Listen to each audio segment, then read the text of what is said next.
Кыргызстандан дары келип, Памирде апийимди аз колдонуп калышты. Памирликтердин ден соолугу, балдардын төрөлүшү жана Кыргызстанга келгенде кара даарыдан жабыркаган апаны кантип даарылашканы. Бул жана башка уникалдуу маалыматтар Ысык Нан подкастынын 5-эпизодунда. Кеттик анда.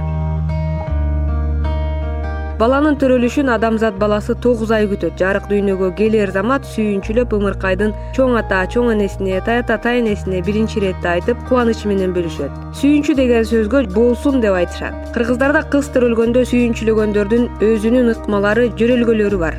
Айтып кетчү нерсе достор, айтылуу түрк элдеринин тарыхы тууралуу Махмуд Кашкаринин Диван Лугат ат Түрк китебинде да жазылып калган саптар бар экен. Мисалы үчүн кыз төрөлүп сүйүнчүлөгөндө кудалар арасында сүйүнчүңө 40 жылкы деп коюшкан. Себеби атасы кызын күйөөгө узатканда калың алат да. Бул салт 11-кылымда китеп бетине түшүрүлгөн.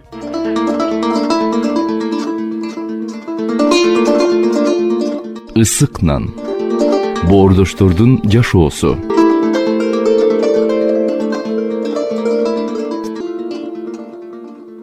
Ал эми Афганистан тоолорунда кыргыздар арасында кыз төрөлсө ата үчүн жакшы белги. Себеби ал кызы чоңоюп, жуучулар атасына калың төлөшөт. Бирөөнүн кызын келин кылып алуу же болбосо үйлөнүү колунда бар гана памирликтердин тагдырына жазылганын айтып келе жатпайбызбы? Албетте, оорусу, сыркоосу жок болсо, бала чоңойсо ойлонгондун баары болот дечи.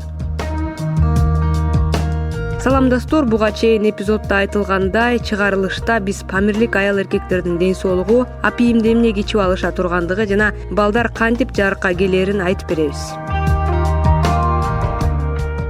Кыз болобу, эркек бала болобу, балалуу болгонго чейин памирликтер бир топ кыйынчылыктардан өтүүсү зарыл. Көбүн эсе бул ден соолук менен байланыштуу. 3 жыл мурун Нарынга башка этникалык топтун мүчөлөрү менен келген Абдывахиптин кызы Ширин да көчүп келген.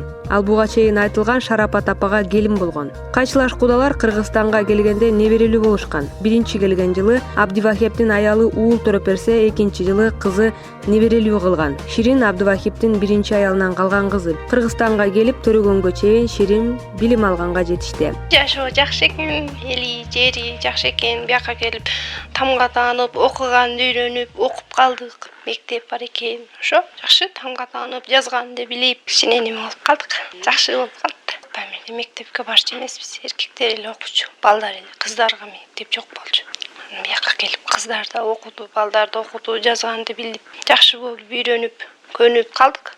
Элиге аралашып, жериге аралашып, жакшы. Чогуу бир жерге койгондо, куланакка койгон. Ошондо баарыбызды чогуу окуткан да баарын. Ошо биринчи окуганда кыйналып окуй албайбыз деп неме болгонбуз. Анан Кыргызстанга оңой экен, оңой эле окуп кеттик. Андан кийин интернатта школда жатып окучубуз. Бир жылда ошол жерге жатып окудук. Тарбиячылар бар экен, жакшы карап, тамак ашыбызды берип, жакшы карап окуттулар. Андан бир жыл эле окуп калдым, андан кийин төрөп, анан окуй албай калдым. Анан азыр медресеге окуп атабыз. Буга чейин китептерди окудуңуз беле? Жок, тамганда таанычу эмеспиз. Биринчи тамга таанып, андан кийин окуп, андан кийин жазганды билип, математика чыгарып, орус тилде окуп көрдүк. Орус тилин аябай кыйналып. Ошо анан жакшы окуп кеттик. Анан кийин жакшы окуп калганда анан кайра окуй албай калдым. Азыр үйдөн окуйм. Кыргызчаны азыр жакшы эле окуйбуз, жазабыз. Математика андайларды жакшы эле окуп кеттик. Бияктын окуусу оңой экен да, ошо. Арабка караганда. Эмнеси оңой экен? Тамгалары окуганды оңой экен да, арабчаданчы. Биз үйдөн арабча окуйбуз. Үйдөн эле окуйбуз, Куран, китептерди окуйбуз. Ошо Кыргыз тамгасы оңойдон оңой эле өздөштүрүп окуп кеттик. Бир айда эле, анан бир жылда эле жатып окуп, бирден 2ге көчтүк, 2-ден 3-тө, бир жылда эле 3-чү класс болдукчу. Бат окуп эле. Ошо жакшы окугандыктан 3-чү класска секирдим. Анан 3-чү класс бүткөндөн кийин анан кайра окубай калдымчы. Ошол алган билимиңер азыр Нарында жашоодо бир жардамы тийип атабы? Ооба, жардамы тийип атат. Больницада жатканда, ошолорду неме безге тартканда ошолорду жазат экен, математикадан ошолордун жардамы тийди. Мынча килограмм, мынча базардан бирнеке сатып алар болсоң, ошолордун жардамы тийди. Ошо жакшы. Башка памирлик аялдарга караганда мен бактылуумун дейт Ширин. Себеби 19 жаштагы кыздын төрөтүү боз үйдүн ичинде эмес, медицина кызматкеринин көзөмөлүндө өттү. Бала мен 7 ай эле төрөп, анан айга жетпей эле төрөлгөн болчу. роддомдо 2 ай жаткам. 15 күн аппаратта жатты, андан кийин 2 ай жаттым ошондо. Анан жакшы эле болду, анан чыгып кеттик. 2 айдын ичинде эмнелерди дарылады? 2 айдын ичинде жок, капенс куйчу. Недоношка болчу да. Капенс куюп, дарылап, анан жакшы болбоюнча кетирбейм, сен үйдөн карай албайсың деп, ошол 2 ай жатып, анан жакшы болгондо чыгып кеттим. Ушу нарын эле роддомуна. Бул биринчи балаңызбы? Ооба, биринчи бала. Врачтарда сизди өзүңүздү карадыбы, текшертиби? Ооба, өзүмдү карап, текшерип, бир жериң ооруса айтып тур деп, жанымдагы аялдарга бир жери ооруса айткыла силер да, бул айта албаса деп, аябай жакшы карашты. 2019-жылы Памирге өкмөттүн делегациясы барып, Афганистанда жашаган этникалык топко гуманитардык жардам көрсөткөн. Ошондо жергиликтүү айым төрөп, алардын жашоосунда биринчи жолу төрөттү догдур кабыл алган. Акушер-гинеколог Индира Мырзалиева 4500 метр бийиктикте баланы жарыкка келишине салым кошкон. Биз маектеши келгенде анын айтымында тажрыйбалуу врачка дагы медициналык жабдуу, керектүү каражаттар жок жерде төрөт кабыл алуу оңой эмес экендигин Индира айым айтып берди. Я очень была рада, что я смогла помочь. Первые роды каждая женщина боится. Экспедицияга атайын буйрук менен акушер-гинеколог болуп киргем.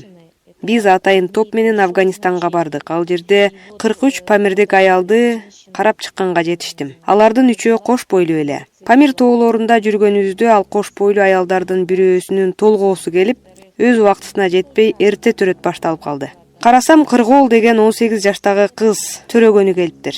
Бала жарыкка эч кыйналуусу жок келди. 13 октябрда ошентип Кыргоол памирликтердин санын дагы бир эркек бала менен толуктады. Албетте мен үчүн дагы, төрөгөн Кыргоол үчүн дагы бул төрөт өтө өзгөчө болду десем болот. Мен болсо биринчи жолу 4500 метр бийиктикте дем кысталчу жагдайда биринчи жолу аялды төрөттүм. Кыргоол болсо жергиликтүүлөрдөн биринчи болуп врачтын жардамы менен төрөдү. Буга чейин убага келгенде кошуна апалар келип, алардын жардамы менен бала жарык дүйнөгө келчүкен. Сураштыра келгенде Улуу Памирде 12 жылдан бери фельдшердик акушердик пункт иштейт экен. Үйүнөн төрөп, анан кыйналган учурлары болсо, же өнөкөт оорулар учурунда ал пунктка барышат тура. Төрөт учурунда ар кандай жагдай жаралса, фельдшерди чакырышат. Алар биринчи жардамды көрсөтүшөт. Кыргоолдагы анын күйөөсү Исламидин дагы аябай сүйүнүштү. Себеби төрөттү акушер-гинеколог кабыл алганга уруксаат берилгендигине. Эне баланын ден соолугу жакшы, ал мен алар үчүн түшүндүрүү иштерин жүргүздүм. Баланы эмизүүнүн маанилүүлүгү тууралуу төрөттөн кийинки учурда өзүн кароо жана башка ушундай чаралар боюнча сүйлөштүм. Бул нерселерге өзлөрү дагы өтө дыкаттык мамиле кылышат экен. Ошол акушердик пунктта бала жарыкка келди, анан төрөт учурунда атасы дагы катышты.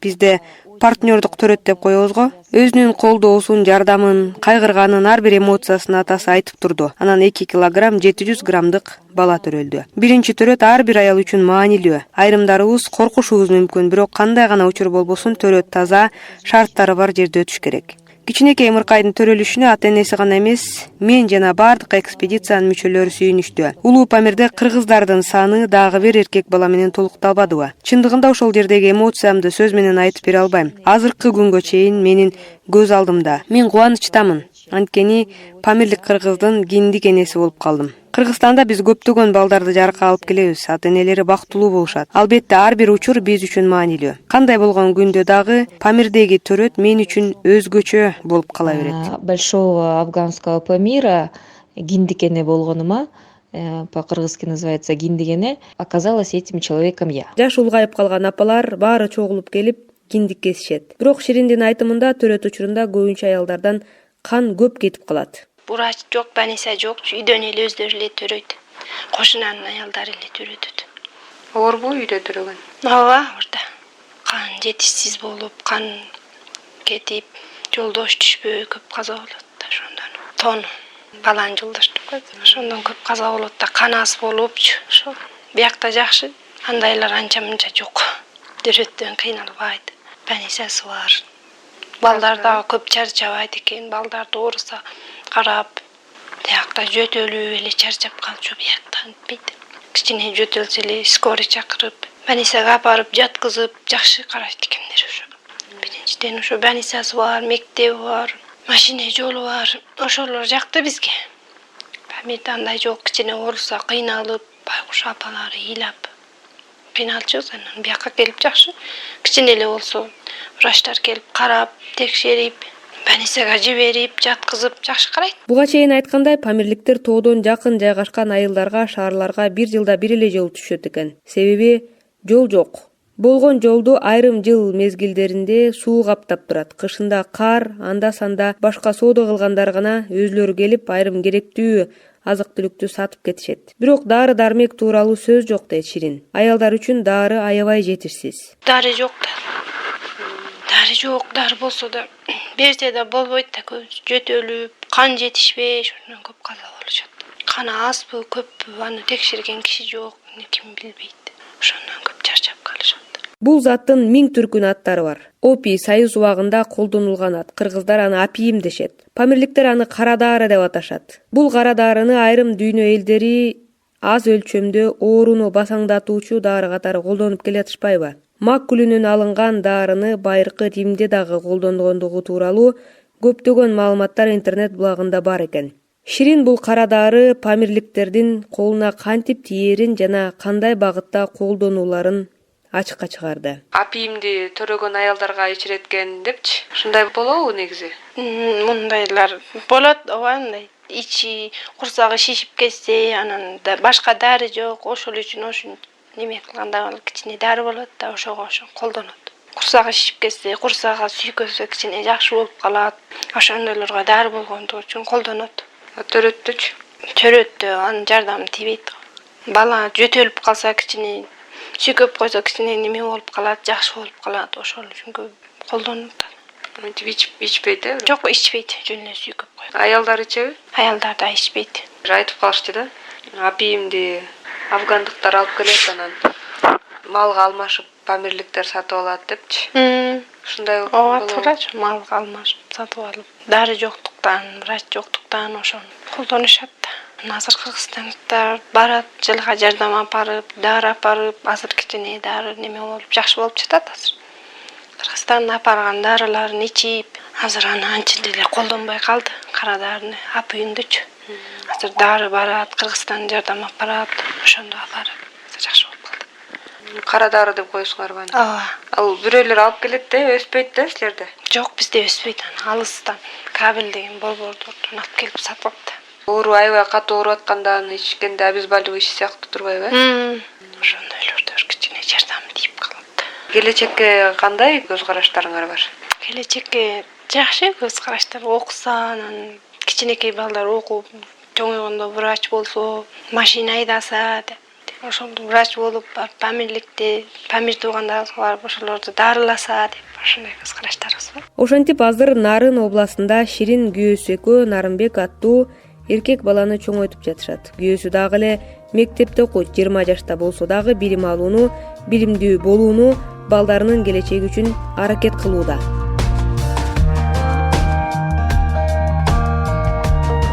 Ширин жана башка үй бүлөлөр Нарынга келгенде медициналык кароонун бардык түрүнөн өтүшкөн. Тилекке каршы айрымдар гинекологко өмүрүндө бир да жолу көрүнбөгөндүгү ачыкка чыкты эле. Атайын кабинетке барганда кайсыл жерге кантип отурууну жергиликтүү айымдар айтып берип көргөзүшкөн. Балким айрымдарыңарга бул күлкүлүү сезилиши мүмкүн, айрымдарыңар бул нерсенин эмнесин сыртка чыгарып атат дешиңер мүмкүн. Бирок менин негизги максатым памирликтердин арасындагы ден соолугуна кам көрүүдөгү реалдуу азыркы жагдайды силерге айтып берүү. Себеби мына биздин каарманыбыз Ширин айткандай, айрым аялдар, жаш балдар төрөт учурунда көз жумушат.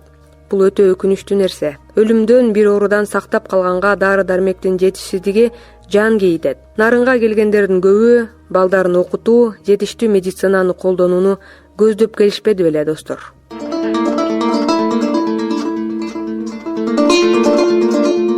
Ысык нан. Боордоштордун жашоосу.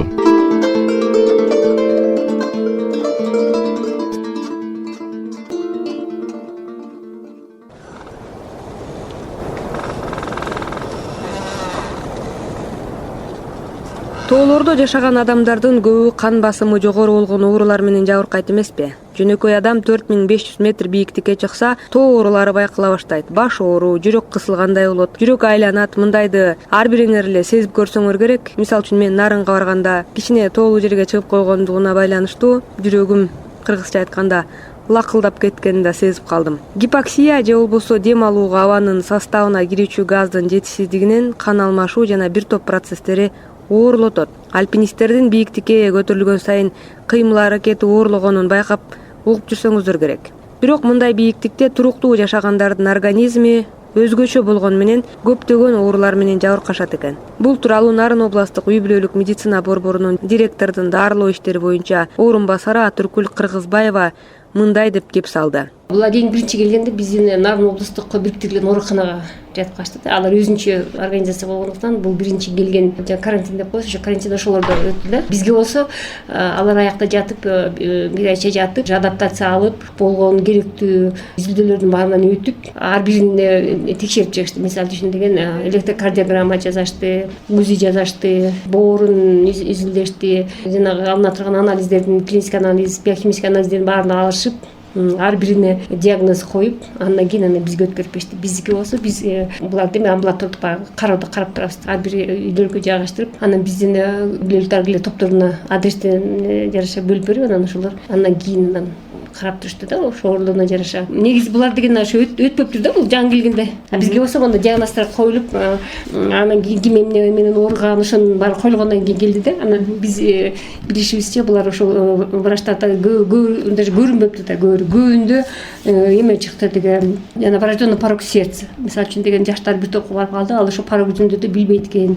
Көбүндө хронический танзилит, боорулордун оорусу бар экен, жана легочный гипертензия деп бийик жерде жашагандыктан анда легочный гипертензия көп кездешет. Мисалы үчүн көптөрүндө ошондо бар экен да, ал жашы өтүп калгандарында. Кичинекей балдардыкы мисалы үчүн кээ биринде жана энурез мисалы үчүн тиги 3-4 жашка балдардыкы ошолордун баары билинди да, порок сердцасы бар экен. Аялдарда болсо жана аялдардын оорусу мисалы үчүн периметрит, метрит ошондой оорулар менен келишти да бизге. Андан ары биздин врачтар андан ары ошол жашаган жерлерине операцияларга киришти.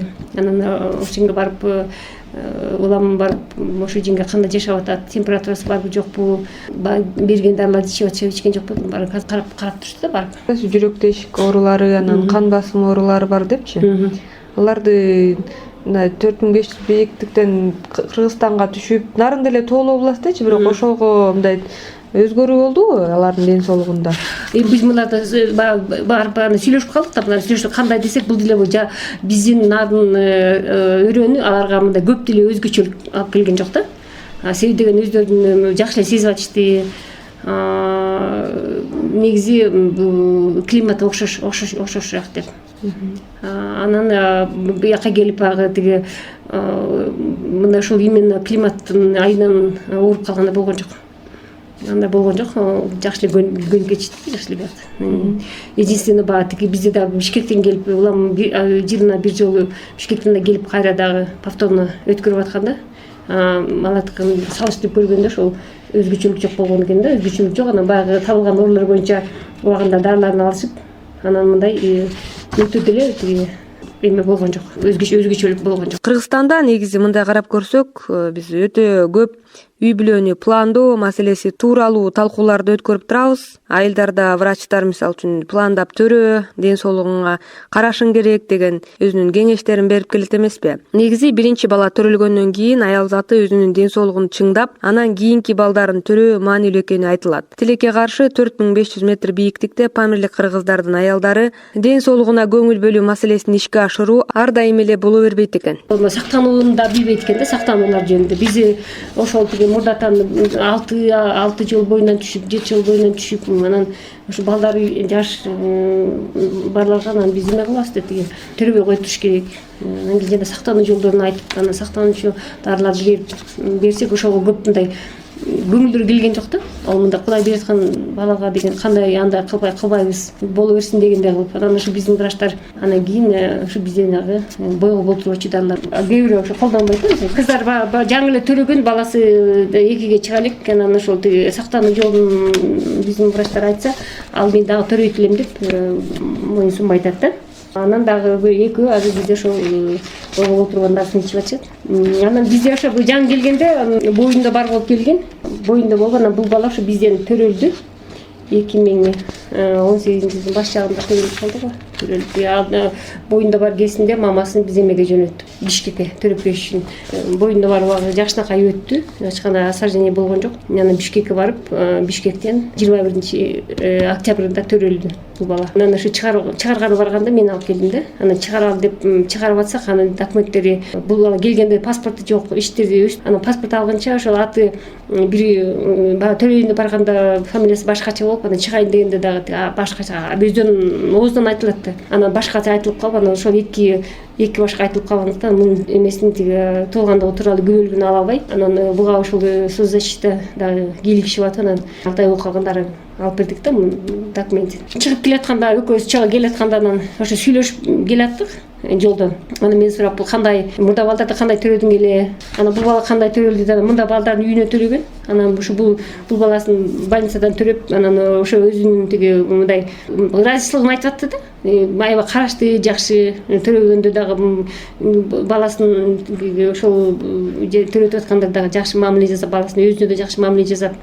врачтарга аябай ыраазычылык билдирип келатканда ошо тиги мындай жакшынакай настроение менен келди. Анан келсек, ушу балага атайын өзгөчө көңүл буруп, анан үй сатып берип, анан тиги бул аялы келгенче ошол жерде кошуналар үйүнө боорсок жасап, бешик даярдап, ошо бала келатканда жанагы жентек берели деп ушу даярданып туруп, үйүн жылытып, көмүр алып үйүн жылытып койгон. Ошо даярданып туруптур.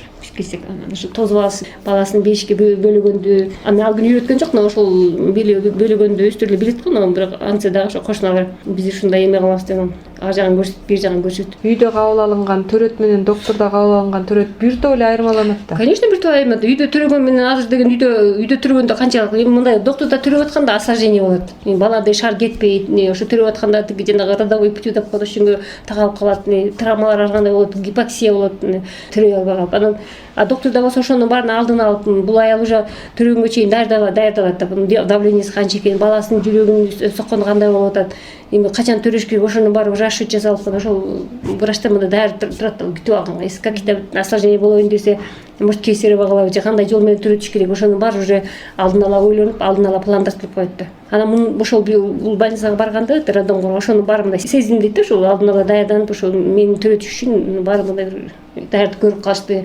Ошол ал мени сасана кылган жок дейт да. Буларга кандай медициналык жардам көрсөтүлүп атат? Азыркы күндө булардан ар бир өзүнүн адреси боюнча жана семейный врачтар бар да, дарыгерлер деген. Ошо дарыгерлер деген буларга время от времени актив жасап турушат да, врач барат же болбосо медсестрасы, булар барып карап турушат. Анан кандайдыр бир өздөрү эсиги мындай ооруп калса, ал өздөрү билишет кимге кайрылыш керек. Телефондор бар, чалышат, бирөө температура болду, же бинтип атат, же мындай болуп атат деп. Анан чалганга жараша көбүнчө булар келбейт. Больницага келбейт, буларга барышат үйлөрүнө. Ар бирине деген мындай карта түзүлгөн. Картада болсо ошол келгенде үйдөн баштап жанагы изилдөө өтпөдү, ошо изилдөөлөрдүн баардыгын эмеси жазылып турат. Картасын ачканда ким эмне ооруганы, качан ооруганы, эмне болгону баары жазылып турат да. Ошого жараша врачтар билишет, бул мындай, бул тигинде, буга муну керек, тигини бериш керек деп. То есть врачтардын тиги докторлордун көз алдында турат да булардын ден соолугу. Жаңы келгенге караганда булар менен биз 2-3 жылдан бери чогуу болуп калып, жаңы келгенге караганда булардын же биздин көзүбүз калдыбы, булар эми бизге окшоп калды да. Сүйлөгөндөр дагы, баскан тургандар дагы. Мурда мисалы үчүн мен булар менен сүйлөшкөндө кээ бир сөзүн түшүнө албай калчумун да. Бир нерсе айтып же кажерге ооруйт деп, же бир нерсе жөнүндө, тамак аш жөнүндө, же бирдеме жөнүндө сүйлөшкөндө түшүнө албай. Азыр болсо мунун сүйлөшкөндө кадимкидей эле бири-бирибизге жакшы түшүнүп калдык да. Или көрүнүп калдык, же болбосо алардын сөздөрүнө биз түшүнүп калдык. Кыргызча айтып атса деле булардын сөзүнө мындай жакшы түшүнө алчу эмеспиз да. Азыр болсо түшүнүп калдык. Көчөдөн көрүп калсак, алар бизди тааныйт, биз жакшы учурашабыз. Кандайсыз, жакшы жүрөсүзбү? Бул эмне болуп калды, тиги эмне болуп калды деп. Кара даарыны жогоркуда айткандай памирлик кыргыздар ооруну басаңдатыш үчүн колдонгон учурлары кездешет. Кыргызстанга келген үй бүлөлөрдүн биринде жашы бир топко келип калган апа Афганистандын тоолорунда апийимди колдонуп жүргөндүгү белгилүү болду. Жергиликтүү врачтардын бардыгы колунан келген жардамын көрсөтүшкөн. Ал тургай Борборго жөнөтүп, наркологдун көзөмөлүндөн өткөн. Фамилиялар эки жолу келишпеди.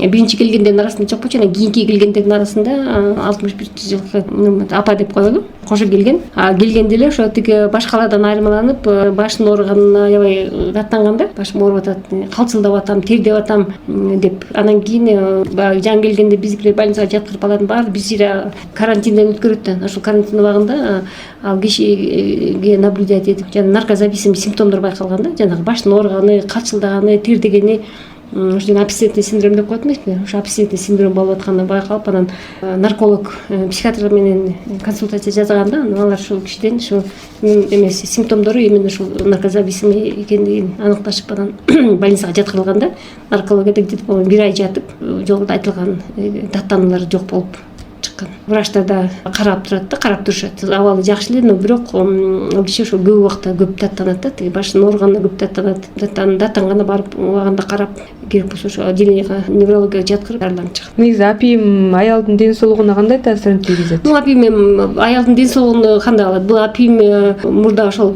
кичинекей дозада бул как обезболивающий колдонулат. Анан бул деле ошол Афганистанда жүргөндө дарынын жоктугунан же врачтардын жоктугунан тиш ооруганда же кандайдыр бир оорулар болгондо ошону колдонушат алар.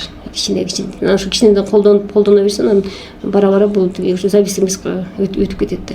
Анан ал өткөн сайын анан баягы дозасы да көбүрөөк болот. Анан организмге токсин катары тескери таасирин тийгизет. Биринчи убакта бул нерв системасына тескери таасирин тийгизет. Нерв системасына ар кандай бузулуулар болот, ар кандай бузулуулар. Бул и психикасын бузат нормадан. Андан тышкары ушу кандайдыр бир энцефалопатиянын симптомдорун алып келет да. Слабый эме алып келиши мүмкүн. Анан азыр ал апа жакшы эле болуп калдыбы өзү? Азыр өзү жакшы эле жүрөт. Но бирок жана баш ооруга баш ооруп да, тез баш ооруйт да. Анан башым ооруду дегенде эле биздин врачтар барат, давлениесин өлчөйт. Давлениеси азыр жакшы. Өзүнүн мындай адамдар менен мамилеси жакшы. Мурдак келгенде, ушу жаңы келгенде, аябай мындай эме болуп келгенде, түн болуп мындай ал киши менен сүйлөшүш өтө эле эме болчу да, мындай сүйлөшүп алчу эмеспиз да. Анан азыр болсо көнүп калып бир жерден сураган суроолорго жооп берет. Анан башы ооруганда ошо айтат, ушинтип башым ооруп деп, анан биз аябай сурайбыз. Апийим таап ичип алган жоксузбу? Жок, кайдан табам бияктан деп ушинтип айтат. Ошентип айрымдар тоолуу жерде төрөлүп өсүп, ошол жерде ата бабаларын сөөгүнөн жанына коюлат. Памирликтер 10 кылымдан ашык 4500 бийиктикте жашап келишет. Алардын бүт дене бою мындай бийиктикке көнүп калган, жада калса жапыз жерге түшсө кыйналаарын айтышат. Гипоксия оорусу негизи ар кандай тоо чокуларында кездешерин адистер белгилешет.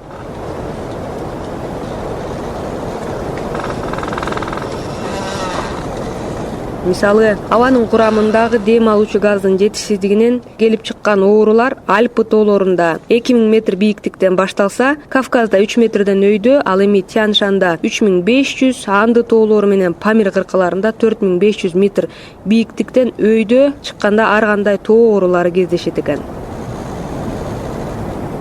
Бирок биздин коомдо жылдан жылга тоонун абасы ден соолукка пайдалуу деген кептер көбөйүп келе жатпайбы? Айрым дарыгерлер жада калса толук адамдарга аллергиясы бар, дем алуу органдарынын проблемасы болсо, астма, жүрөк кан тамыр оорулары болсо, тоодо көп эс алууну сунушташат. Адистердин пикиринде тоонун абасындагы дем алууга керектүү газ же болбосо кислороддун жетишсиздиги адамдын денесиндеги укмуштуудай мүмкүнчүлүктөрдү ачат.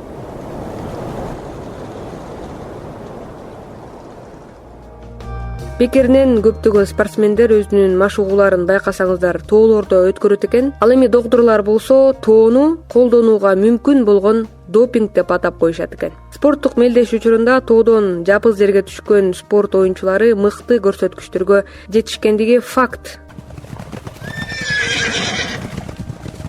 Биздин ата бабаларыбыз көчмөн эл болуп тоолордун койнунда өмүр сүрүшкөн. Балким ошол себептен алар күчтүү, тайманбас болушкан чыгар. Памирликтер дагы кыйын этникалык топ, бирок айрым учурда дарынын жана медицинанын жетишсиздигинен алардын ден соолугу начарлап кеткен учурлар кездешет. Ден соолук демекчи ысык-нан подкастынын 5-эпизодунда биз кичи жана улуу Памирде жашаган боордоштор кандай оорулар менен жабыркагандыгын, дары-дармектин жетишсиздиги памирликтерди кандай кадамдарга түртүп жаткандыгы жана Кыргызстанга келип ата мекендик медицина аларга кандай жардам көрсөткөндүгү тууралуу кеп кылдык.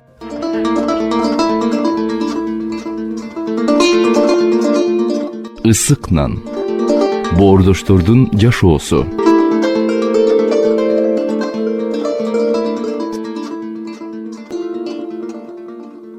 Бул жана башка ысык-нан подкасттарынын бардык эпизоддорун даярдоо Сорос Кыргызстан фонду тарабынан колдоого алынып даярдалды.